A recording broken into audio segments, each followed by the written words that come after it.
ஸ்ரீ மாத்ரே நமகா. சென்னை அடையார் சர்வசக்தி பீடத்திலிருந்து அருள்வாக்கம்மா ரேணுகா தேவி. நம்ம தினசரி செய்யக்கூடிய சில விதமான செயல்கள் மகாலட்சுமியோட கோபத்துக்கு நம்ம ஆளாக நேரிடும்.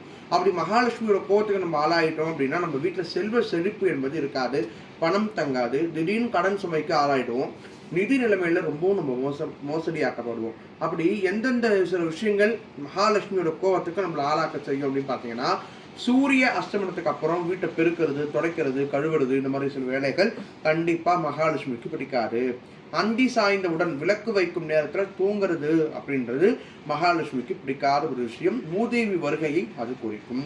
மேலும் தேன் பார்க்கறது, தலைவாடுறது போன்ற விஷயங்களை கண்டிப்பா மாலை நேரங்கள்ல விளக்கு வைத்த பின் பெண்கள் செய்யவே கூடாது. அந்த வீட்டில் பெண்கள் மகாலட்சுமிகரமாக தலை குளிச்சோ அல்லது தலைவாரியோ பூ வச்சு லட்சுமிகரமாக இருக்க வேணும். 6 மணிக்கு மேலே உப்பை கொடுக்கறதோ வாங்குறதோ, பணம் கொடுக்கறதோ வாங்குறதோ போன்ற செயல்களை நீங்கள் ஈடுபடுறீங்க அப்படின்னா உங்களுடைய நிதி நிலைமை ரொம்ப மோசமாகி மகாலட்சுமி கோபத்துக்கு ஆளாகி இருக்கிறதையும் இழக்கக்கூடிய நிலை உங்களுக்கு ஏற்பட்டுடும். தயவு செய்து மாலை நேரங்களுக்கு அப்புறம் எந்த விதமான நிதி நிலைமையும் நீங்கள் வச்சுக்க வேண்டாம் அப்படின்றத இந்த பதிவு மூலமா தெளிவாக உங்களுக்கு சொல்கிறேன். இந்த பதிவு சம்பந்தமாக உங்களுடைய கருத்துக்களை கமெண்ட்ஸ் மூலமா எனக்கு தெரிவிங்க. பின்வரக்கூடிய பதிவில் அதுக்கான விளக்கத்தை கொடுக்குறேன். நன்றி. சிவாய நம.